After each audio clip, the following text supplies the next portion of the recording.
Oi pessoal, tudo bem? Dando continuidade à nossa playlist sobre impulso e quantidade de movimento, dessa vez nós vamos fazer um problema do livro Os Fundamentos da Física, volume 1, do professor Ramalho. Vamos a ele. O problema é o seguinte, ele fala que um projétil de massa 20 gramas é disparado perpendicularmente contra uma porta de madeira de 8 centímetros de espessura.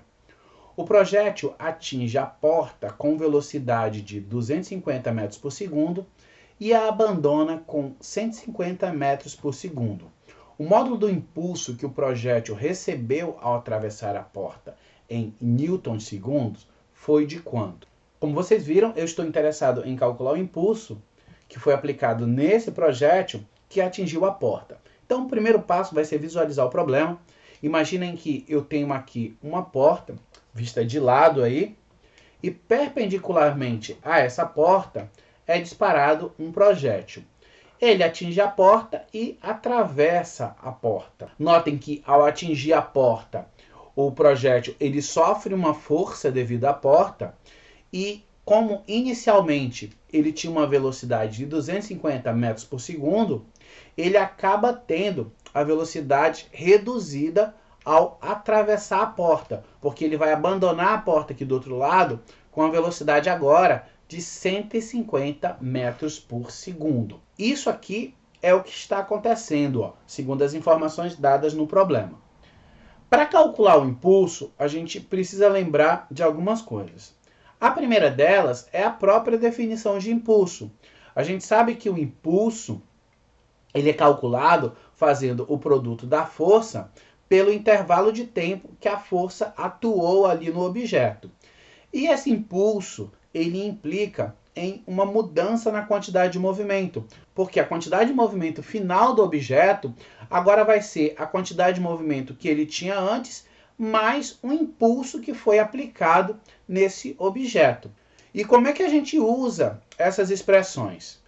Primeiro fato que a gente tem que tomar cuidado é que esse problema ele ocorre todo em uma dimensão. O movimento ele se dá apenas aqui na horizontal. A gente poderia até dizer que o problema todo ocorre aqui no eixo X.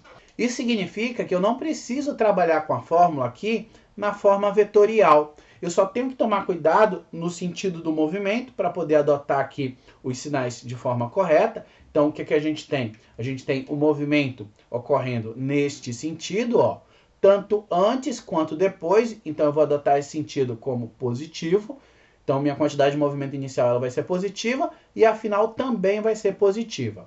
Reescrevendo essa expressão daqui de baixo, aqui em cima, sem os vetores, a gente já pode até com ela isolar o impulso. O meu impulso ele vai ser igual à variação da quantidade de movimento final menos inicial.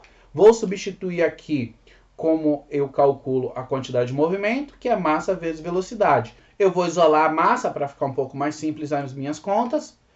E aí o meu impulso vai ser igual ao produto da massa pela diferença das velocidades. Antes de fazer as contas, nós temos que tomar um pouco de cuidado aqui, porque a massa está sendo dada em gramas, e eu quero a resposta aqui no sistema internacional, eu quero o impulso em newton vezes segundo. Então eu vou pegar as minhas 20 gramas e vou transformar para quilo. Transformar grama em quilo é só dividir por 1000.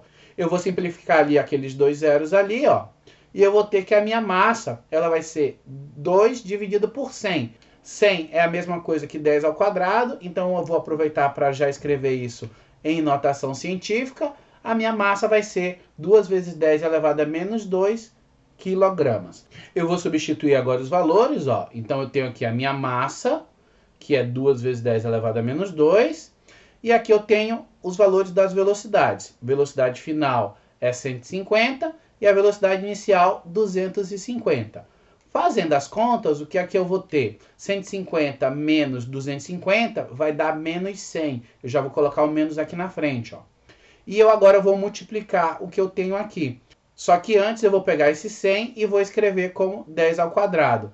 Fazer essas contas agora aqui vai ficar fácil, porque eu tenho multiplicação de potência de mesma base. É só repetir a base e somar os expoentes. Menos 2 com mais 2 vai dar 0. 10 elevado a 0 vai dar 1. Então, eu vou ter 1 vezes menos 2. O meu impulso é menos 2 Newton vezes segundo. Professor, o que é que significa esse menos 2? Significa que o impulso que a bala está sofrendo, ele está ocorrendo no sentido contrário ao movimento. E é justamente por conta disso que eu tenho a velocidade aqui, ó, reduzindo, pessoal. Lembrem também de uma coisa.